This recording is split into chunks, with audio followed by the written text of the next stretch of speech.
Queridos telespectadores, antes de tener el gusto de hablarles cada domingo, antes de contarles estas cosas entrañables sobre los animales que pueblan nuestro planeta, me paso largos ratos, días y también minutos antes de que se enciendan las luces del estudio, mirando en todos los libros que puedo encontrar la historia natural de los animales que voy a presentarles.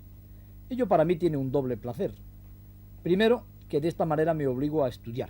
Estudiar siempre es grato, pero sobre todo cuando no estudio para mí, sino para ustedes, que tienen la amabilidad de seguir nuestros programas. Y segundo, porque hay algunos animales tan apasionantes que uno no se cansaría nunca, no ya de observarles en la naturaleza o de filmar sus costumbres, sino de leer y de estudiar todo cuanto los hombres de ciencia y los naturalistas de campo han observado sobre ellos. Precisamente, uno de los animales que se encuentran en este caso, uno de los animales que no me canso nunca de tratar de profundizar en los más recónditos secretos de su vida, es un pequeño insecto. Un insecto que tiene varios nombres: terme, térmite o termita. Algunas personas les llaman también las hormigas blancas. No lo hagan nunca porque no tienen nada que ver con las hormigas, sino que tienen también la costumbre de vivir en grandes colonias o sociedades. Pero biológicamente son mucho más antiguos estos insectos que las hormigas. Las térmites son sobre todo insectos que viven en el Ecuador, en las zonas cálidas de la Tierra. Tienen también razas, porque hay un buen número de ellas, que han colonizado las zonas mediterráneas. En España mismo hemos sufrido el azote de algunos de estos insectos, que hay que decir que en ocasiones son bastante dañinos para el hombre, que precisamente causaron bastantes daños en el Escorial. En bastantes partes de este importante monumento dañaron la madera y otros elementos, que dio lugar a que se declarara una verdadera lucha contra los comegenes, que es como se llama también a los térmites o a las termes en nuestras zonas y en nuestras latitudes. Pero de todas las termitas, de todos los termes, los más interesantes, los más asombrosos, son los que viven en las zonas tropicales de la Tierra. Los que construyen esos enormes y esos gigantescos hormigueros, mal llamados hormigueros, puesto que son termiteros, en los que sus colonias se asientan. ¿Cuál es la característica fundamental de estos insectos? ¿Cuál es lo que más llama la atención? Fundamentalmente que en sus sociedades están divididos en castas para repartirse el trabajo y la actividad. Estas castas son tan dispares y tan diferentes de forma que uno no se creería que pertenecen a la misma especie. Así, las reinas son enormes, son gigantescas, los obreros son reducidos, los soldados tienen un aspecto especial, pero todo esto lo vamos a ir viendo con detenimiento, porque nos vamos a permitir el lujo de introducirnos en el interior de un termitero africano. Para ello, volveremos al libro, a los libros en los que se encierra la ciencia y los conocimientos de los hombres, y vamos a entrar por la puerta precisamente de la página de uno de estos interesantes libros. Un termitero africano, que puede muy bien tener 6 metros de altura, está dividido en una serie de estamentos, en una serie de pisos, está surcado por multitud de galerías, pero generalmente la cámara real podríamos decir que se encuentra en el tercio inferior de la construcción, en la zona precisamente más segura y en la zona más importante de la pequeña fortaleza. Si abriéramos esta puerta, si nuestra imaginación y el milagro de las cámaras de cine nos permitieran levantar la puerta de esta fotografía de un libro para entrar en la cámara real, entonces un verdadero milagro se ofrecería ante nuestros ojos. Veríamos que, como les decía, la reina es un ser deforme, es un insecto con el abdomen extraordinariamente dilatado, porque esta pobre criatura, que cuando fundó la colonia era una grácil hembra del tamaño un poquito mayor que el de las obreras que la rodean y dotada de un par de alas que la permitían volar perfectamente, ha debido hipertrofiar sus ovarios y su abdomen para que pueda llegar a poner 30.000 huevos diarios, como ha ocurrido en algunos casos récord que se han podido comprobar. Desde luego las puestas de 4 a 8.000 huevos por día en esta especie de belicositermes o termes tropicales africanas es bastante frecuente. Ahí tienen ustedes un guerrero que está mordiendo el palo, ese palito milagroso que nos ha permitido meternos en el reino de las termitas. El guerrero, con sus enormes mandíbulas, con su cabezota grande, puede defender las entradas de la colonia por donde tratarían de introducirse sus enemigos. Pero sigamos observando a esta enorme máquina de poner huevos y veamos que está rodeada por todas las partes de miembros de la colonia que son lo que se llaman obreros. Y es importante saber que estos obreros, en el caso de las termitas, pueden ser machos o hembras, no como ocurre, como saben ustedes, con las abejas, que son siempre hembras. Los obreros de los termiteros pueden ser machos o pueden ser hembras, pero en ellos los órganos sexuales están atrofiados y son estériles. Este gran elemento que ven aquí es el macho. El macho de los termiteros, el consorte de la enorme y apacible reina, que pasa su vida emparedada, puesto que no puede salir de la cámara real de su termitero, así como es matado, así como es sacrificado en los himenópteros, en las abejas, precisamente entre las termitas no, acompaña a la reina durante toda su vida, que puede ser de 5 a 10 años, y la fecunda de vez en cuando para que pueda seguir en este copioso trabajo de traer al mundo 3, 4 o 5 millones de descendientes, que son las criaturas que puede llegar a tener una de estas colonias de termitas. El primer vistazo a nuestro libro, a este libro que se ha transformado por arte de Birle y Birloque en imagen cinematográfica, nos ha permitido ya descubrir algo verdaderamente asombroso. El sacrificio en la colonia de una serie de individuos, en la colonia de unos insectos, de funciones verdaderamente vitales. La reina, en su día, y como veremos más tarde en la película, fue un gracioso insecto capaz de volar.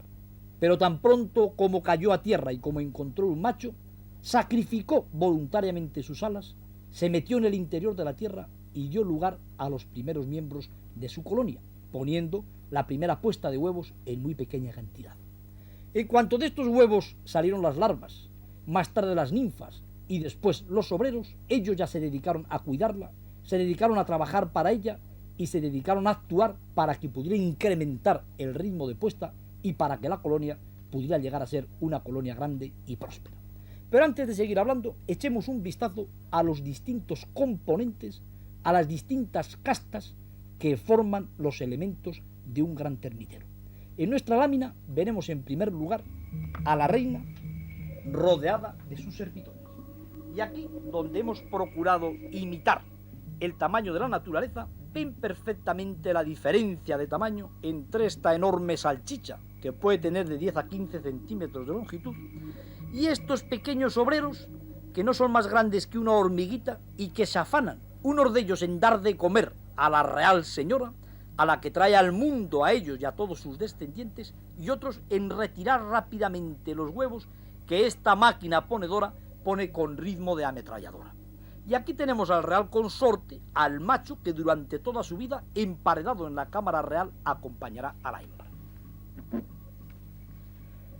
Pero en los termiteros ocurre una cosa muy curiosa, y es que estos insectos están tan perfectamente adaptados a su vida colonial que no solamente hay una reina primaria, una reina madre, una reina que ha sido la que ha llegado al interior y la que ha formado la colonia, sino que cuando hay muchos individuos, ella da lugar a una reina secundaria, que la tienen ustedes aquí, que nunca ha salido al exterior, que nunca ha tenido alas, pero que no obstante puede poner huevos y tener descendencia. Y cuando la colonia es todavía más importante y se necesitan más efectivos, entonces puede dar lugar a una reina terciaria, con lo cual nos encontramos con un verdadero problema ya de reinas, de tipos de insectos sexuados, hembras, en estas grandes colonias de termitas. Aquí nos encontramos con el rey, al que veíamos al lado de la hembra, y junto a él hemos colocado un obrero para que podamos hacernos cargo de la diferencia de aspecto y de tamaño que hay entre el rey y el obrero. La dilatación del abdomen, de la parte abdominal del rey o individuo sexuado, que se ha dado en llamar rey, está precisamente determinada por el gran desarrollo también de sus glándulas seminales que le permiten fecundar a la hembra periódicamente. Sin embargo, en el pequeño obrero, que realmente es el que come, que realmente es el que construye el termitero, que realmente es el que sobrelleva sobre sus espaldas toda la obra, que no sea la propiamente reproductora, se han atrofiado todos los elementos de reproducción, su abdomen es pequeño y está perfectamente adaptado para la vida de trabajo. Y aquí nos encontramos con unos elementos indispensables en toda sociedad, como sabemos sobre todo muy bien hoy día los hombres, son los soldados. En los termiteros hay dos tipos de soldados. Uno de ellos, de grandes cabezas, están armados de mandíbulas falciformes, es decir, en forma de hoz, que les permiten triturar prácticamente a cualquier enemigo de su tamaño bastante más grande que trate de entrar en el termitero. Pero hay otros soldados especializados en la guerra química, a los que se llaman los narigudos, precisamente por este apéndice que tienen en el centro de la cabeza. Pero por este apéndice de los narigudos expulsan con fuerza un líquido viscoso, cáustico y maloliente que les permite repeler las agresiones de otros insectos precisamente a través de lo que podríamos llamar un sistema de guerra química. Con ello nos damos cuenta de que la organización de las castas del termitero es verdaderamente funcional. Después de examinar al natural y en minucioso dibujo a la reina, al rey, a los obreros y a los soldados de diversos tipos, surge una pregunta a cualquier persona que tenga curiosidad, que hace muchos años se hicieron también los entomólogos, que son los sabios que estudian a los insectos. ¿Cómo es posible que, siendo todos hijos de la misma madre y del mismo padre, nazcan unos obreros, otros soldados y otros individuos sexuados para formar nuevas colonias? Es que ya congénitamente están marcados por este signo que les va a transformar cuando se desarrollen en reinas, en obreros o en soldados, ¿o no es así? Pues señores, después de muchas investigaciones, se ha comprobado que todos los huevos que pone la reina son exactamente iguales, que todas las larvas que nacen de esos huevos son exactamente idénticas, y que todas las ninfas, que es el superior estadio de desarrollo que conocen los entomólogos, nacidas de las larvas, son también iguales, y que en esta época es cuando una ninfa puede transformarse en reina, en obrero, en soldado o en soldado de la guerra química. ¿Cómo es esto posible? Cabían dos explicaciones: o que esto ocurriera como en las abejas, dando una alimentación especial a los individuos que van a pasar a ser reinas o que van a pasar a ser zánganos, o bien por otro procedimiento. Se estudió con mucho detenimiento y se vio que el mismo tipo de alimento recibían las ninfas que iban a dar lugar a un pequeño obrero que las que iban a dar lugar a un individuo sexuado. ¿Qué ocurría entonces? Pues ocurría ni más ni menos que en el interior de los termiteros, en estas colonias formadas por millones de individuos, existen unos elementos controladores que se conocen con el nombre de hormonas sociales. ¿Qué son las hormonas sociales? ¿Cómo funcionan las hormonas sociales? De una manera muy sencilla. Ustedes saben que los seres vivos, que los mamíferos y que nosotros mismos, los seres humanos, tenemos glándulas de secreción interna que tienen la misión de segregar hormonas. Saben que, por ejemplo, en la silla turca, muy en el centro de la base del cráneo, tenemos la glándula hipófisis que segrega unas hormonas que a su vez controlan la secreción de otras glándulas del organismo, como por ejemplo las glándulas seminales. Es decir, las hormonas son sustancias segregadas por ciertas glándulas que pueden influir sobre todo el organismo. En el termitero pasa exactamente igual. Pero ¿cómo se comunican estas hormonas de unos individuos a otros? ¿Cómo la hormona segregada por la reina pasa al último obrero? Por una razón. Se ha observado que en los termiteros, lo mismo que en las colmenas y en los hormigueros, el mayor tiempo de la vida de estos pequeños insectos está dedicado a darse de comer de boca a boca. Absolutamente todo el alimento que consiguen los obreros, que son los recolectores, pasa primero al interior de su tubo digestivo. Allí se digiere y después lo regurgitan, se lo van pasando de unos a otros, a su vez se lo dan a los soldados y a su vez se lo dan a las reinas. A esta alimentación de boca a boca va unido un constante lameteo, un constante besuqueo que hace que todos los líquidos de ese superorganismo que es el termitero circulen de unos a otros individuos. ¿Qué significa esto? Significa lo siguiente: cuando hay una reina y un rey maduro en actividad, segregan una hormona antirreina, de forma que esa hormona, que se disuelve entre todo el grupo, es la que impide que las ninfas se transformen en individuos sexuados. Cuando hay suficiente número de soldados en una colonia, estos soldados segregan una hormona antisoldado que al pasar a toda la colonia hace que las ninfas no puedan dar lugar a soldados, sino a obreros, que son los individuos neutros, por decirlo así, que no necesitan la influencia de ninguna hormona para formarse. Esto nos dará una idea de algo que verdaderamente es lo importante en estas sociedades de animales, y es que el termitero, la colmena o el hormiguero no son una reunión de individuos mejor o peor asociados, constituyen ya un verdadero superorganismo.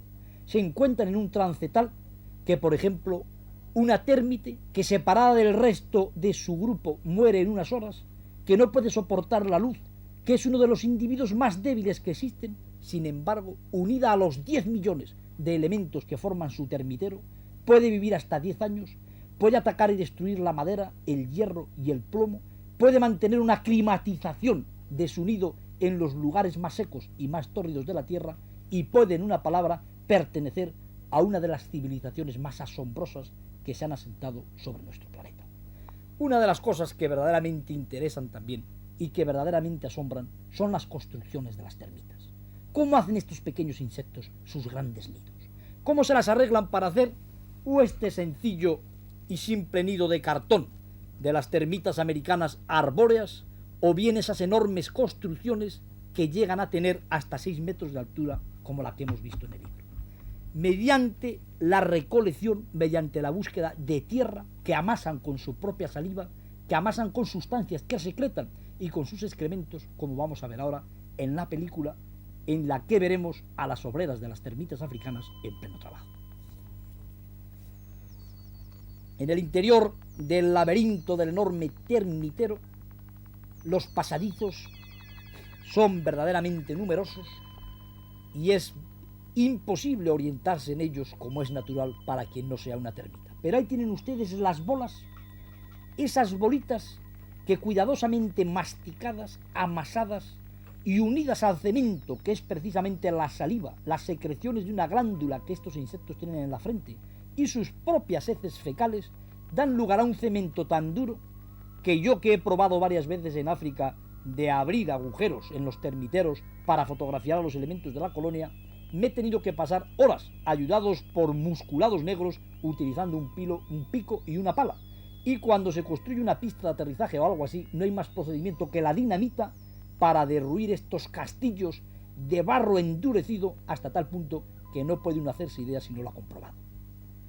Ahí ven a los obreros incansables, infatigables, mezclando su saliva con la tierra que van extrayendo del fondo de la zona donde viven, que transportan hasta la zona de la construcción, y que con ese movimiento lateral de sus cabezotas, con unos labios que tienen para esta misión muy sensibles, van creando esas bolitas que son como los ladrillos que a ellos les permiten construir estas enormes fortalezas, cuyas fortalezas, comparadas con su tamaño, son 20 veces mayores que las pirámides de Egipto comparadas con el tamaño de un hombre. O sea que nuestro orgullo como constructores de los rascacielos, como constructores de las altas torres, comparados con las termitas, son de bastante poca importancia. El dibujo reproduce una escena de las que acabamos de contemplar en las imágenes cinematográficas. En él vemos a 3 obreros que están con las bolitas típicas que fabrican, mezclando la tierra con saliva y con secreciones, haciendo los ladrillos, los bloques que les van a permitir el levantar, el edificar esta parte de una futura bóveda. Porque lo asombroso de las construcciones de las termitas es que no se acaban de explicar los sabios cómo es posible que estos animales, que son generalmente ciegos, los obreros, y que además trabajan en absoluta oscuridad, sean capaces de construir esta parte de un arco que está destinada a unirse con otra parte de un arco que está construyendo otro equipo de obreras que trabaja a distancia para formar una bóveda. Es decir, las bóvedas que veremos después, que construyen las termitas en el interior de sus tinieblas, están hechas por lo visto por equipos diferentes que son capaces en medio de la oscuridad de formar la mitad de un arco que ha de unirse al que están haciendo sus compañeros. Se pensó que esto podría ocurrir por el olfato, pero se han hecho experiencias que permiten observar que no son capaces estos albañiles que trabajan en esta media bóveda de poder oler y guiarse por el olfato para unirla a la que está haciendo el equipo del lado contrario. Porque ¿qué pasa con los equipos de termitas que están trabajando a metros de distancia para que la obra tenga una unidad, como que tiene siempre, para que sus bóvedas sean perfectas, para que puedan soportar el peso de toda la estructura, que como les digo es muy grande, y para que puedan hacerla lo suficientemente dura y con unas líneas de fuerza que se opongan al peso de los elementos y de la lluvia?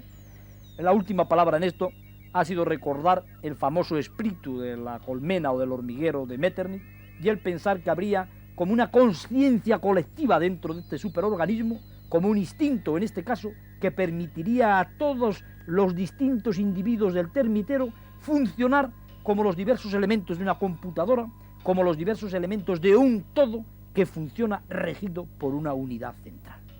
En los clásicos grabados de los termiteros, que estamos tan acostumbrados a ver en los libros y sobre todo en las revistas ilustradas de la época, se veía siempre un explorador o un negro junto a la construcción para que pueda hacerse idea el lector del tamaño que tienen estas construcciones, que como hemos visto se hacen bolita a bolita con unos ladrillos que aquí resultarían ni más ni menos grandes que unos granos de arena.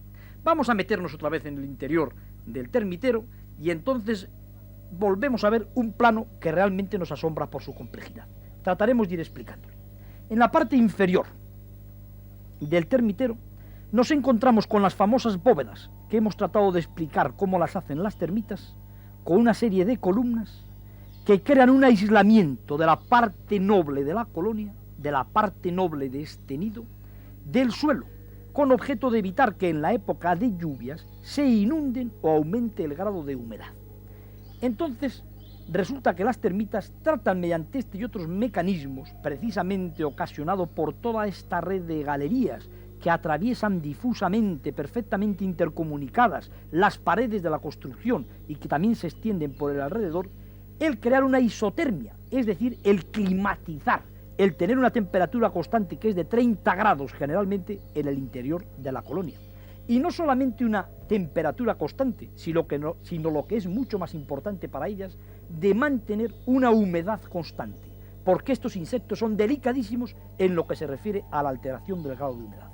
Y así se da la circunstancia de que, por ejemplo, en las estepas de Kenia y de Tanzania, donde hay enormes termiteros, estos insectos son capaces de perforar túneles, de perforar galerías hacia el subsuelo de 40 metros de profundidad para traer el agua que necesitan con objeto de mantener este grado de humedad que no puede variar y que necesitan para sobrevivir.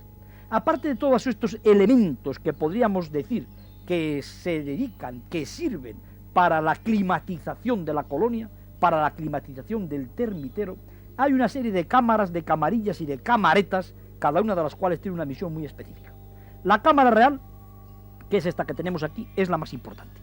En ella, la reina y el rey viven prácticamente emparedados durante toda su vida porque las galerías por las que entran y salen los obreros son demasiado pequeños para ellos. Es decir, que los 10 años que vive una reina de las termitas les pasa metidos en esta cámara si un accidente no derruye y no derrumba su obra.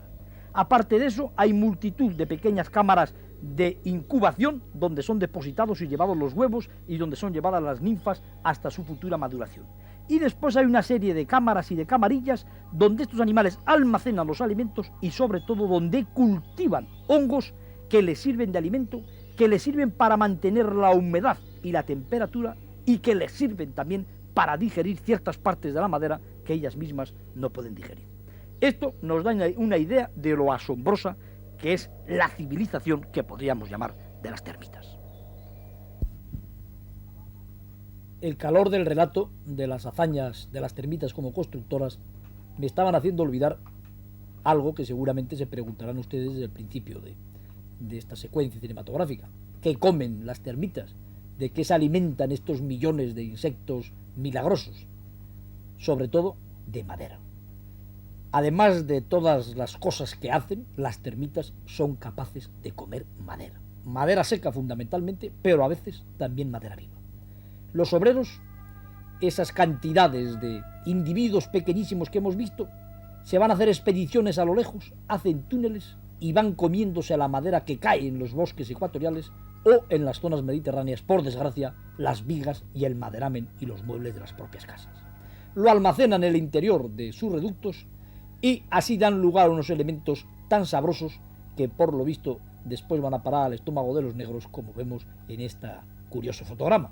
Y es cierto que los nativos africanos conocen muy bien la importancia nutritiva de las termitas y siempre que se abre un nido para fotografiarle o para filmar unas escenas, aprovechan la ocasión y después de que los zoólogos y de que los cineastas están metiendo sus bártulos en los coches, ellos se dedican a irse comiendo todas las termitas que han quedado por allí porque dicen que son sabrosísimas y desde luego lo que sí que es cierto es que tienen grasa, que tienen proteínas y que son un alimento muy apreciable para estos pueblos que generalmente tienen una dieta hipoproteínica. Pero lo curioso de la alimentación de las termitas, que como les digo, está formada básicamente por madera, es que las termitas, sin embargo, son incapaces de digerir la madera, son incapaces de digerir la celulosa, que es el componente de la madera que aprovechan para nutrirse. Entonces, ¿cómo si son incapaces de digerir la madera pueden alimentarse de madera? Pues por una razón, señores, porque han hecho otra cosa tan importante como todas las que han venido haciendo desde hace 300 millones de años en que parece ser que las termitas viven en nuestro planeta. Han aprendido a asociarse con unos protozoos que viven en el interior de su intestino, como veremos ahora en la lámina que les presentamos. Aquí tenemos a nuestra infatigable termita, que además de todas las maravillas que hemos ido observando, en el interior de su intestino tiene una especie de ampollas que están totalmente ocupadas por millones también de protozoos, de seres unicelulares, como el que aquí vemos, un protozoo flagelado, que son capaces de digerir la celulosa, de digerir la madera que ingiere la termita. Es decir, ocurre algo muy parecido a lo que nosotros hacemos con el ganado. No podemos alimentarnos de hierba, pero alimentamos a las ovejas y a las vacas con objeto de poder comernos luego la carne. Las termitas hacen exactamente lo mismo, pero en el interior de sus intestinos. Aquí tienen sus rebaños de flagelados que ingieren la madera que come la termita y después la termita se alimenta haciendo la digestión de todos los flagelados que van muriendo o de los que restan de su población y de esa celulosa digerida ya por los famosos flagelados. Y como un detalle increíble más, lo que se refiere a estos curiosos insectos sociales, es que, por ejemplo, los soldados tienen tan modificadas las mandíbulas y tan adaptadas a la lucha que son absolutamente incapaces de alimentarse por sí mismos. Y entonces tienen un pequeño ejército de cuidadores, de pequeños obreros, que tienen la misión de alimentar boca a boca a los grandes soldados, porque ellos, como digo, resultan ya absolutamente incapaces, no solamente para el trabajo, sino hasta para la propia alimentación.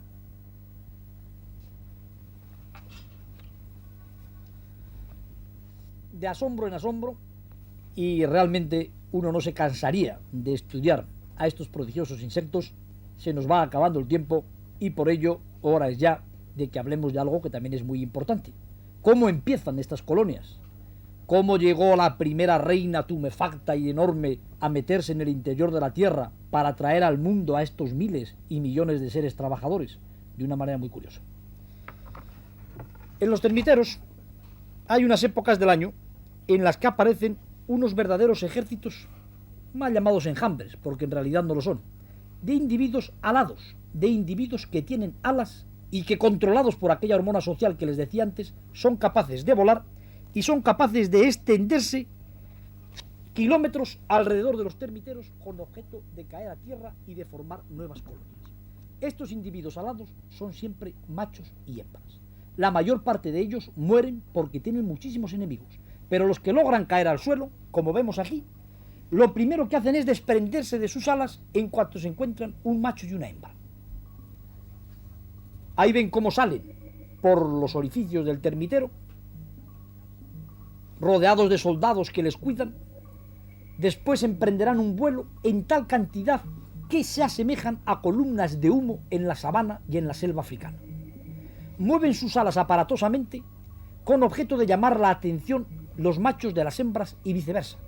Pero en cuanto caen a tierra y un macho se encuentra con una hembra, resulta que las termitas son también capaces de desprenderse voluntariamente de sus alas, como ven aquí.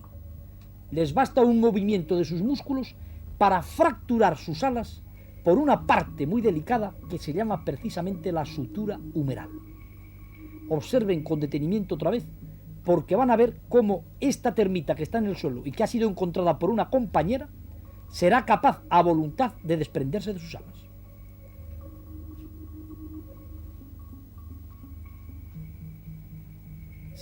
Vamos a seguir con detenimiento. Vemos que una de ellas ya se ha desprendido de sus alas y también la otra.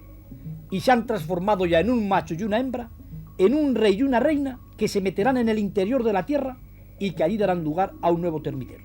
Pero esta no ha tenido tanta suerte porque una hormiga la ha capturado y aquí acaba lo que estaba destinado a ser una aventurosa luna de miel y lo que estaba destinado a ser la fundación de una colonia de millones de individuos. Muere en las mandíbulas de la hormiga que se la lleva para el interior de su hormiguero. Porque, como les digo, de los miles y miles de termitas sexuadas y aladas que pueden abandonar el termitero de tarde en tarde, cada varios años, la mayor parte de ellas son devoradas por sus enemigos, como va a ocurrir con esta, que está cerca de una mantis.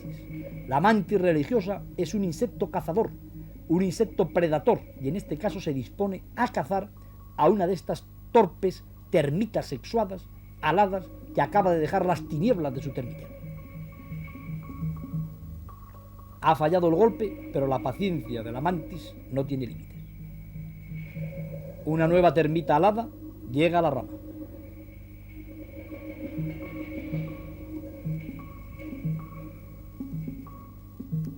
El golpe esta vez ha sido seguro, pero esto no va a demostrar que las termitas son el principio de una cadena alimenticia verdaderamente asombrosa.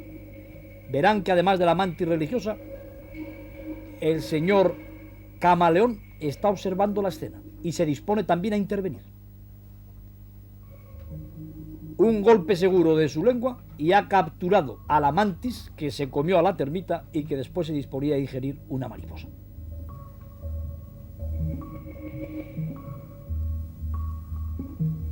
Pero como queremos cerrar este programa de las termitas, este programa del imperio de las tinieblas, que esto es en realidad la civilización de las termitas, con esta secuencia asombrosa, verán cómo también el bueno del camaleón, que se debía de prometérselas muy felices, con la doble presa que ha hecho, de una mantis que se había comido una termita y que además acababa de zamparse una mariposa, ha sido visto por una culebra arborícola cazadora. El enorme ojo oscuro, como un insensible espejo de la serpiente látigo, ha visto al camaleón. Aparentemente, la diferencia de tamaño favorece al camaleón. ¿Qué pasará? El primer encuentro parece favorecer al gran comedor de insectos. Pero el ojo frío de la culebra parece indicarnos que no se va a dar tan pronto por vencido.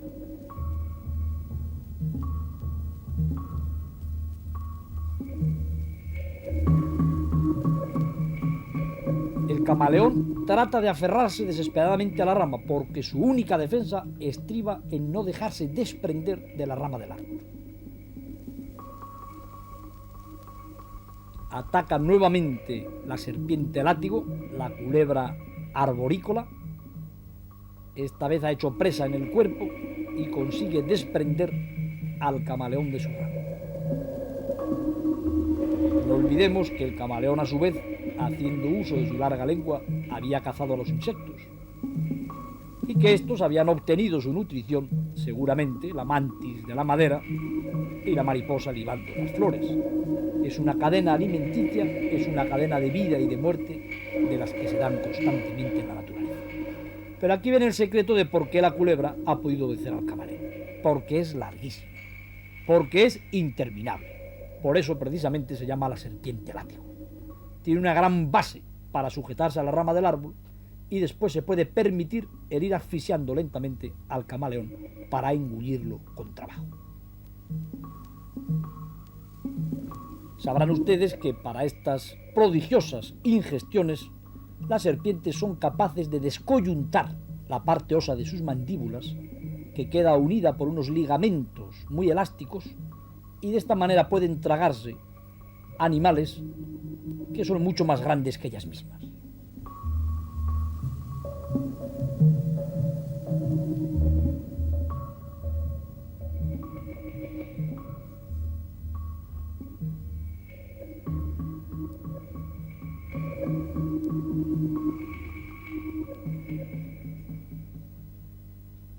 Y este es el último plano de esta prodigiosa aventura que hemos pasado en su mayor parte en el interior de la Tierra, en el interior de un nido de termitas. De estos viejísimos insectos que inventaron una civilización que les permite sobrevivir y que les permite extenderse en tal cantidad en todas las partes tropicales de la Tierra que un famoso entomólogo francés decía que en África tropical es imposible dar un golpe de pico en el suelo sin encontrarse con una termita. Sabemos, aunque poco, algo de esos misteriosos y de esos fabulosos seres que, como nosotros mismos, viven en el interior de grandes ciudades climatizadas, las misteriosas termitas.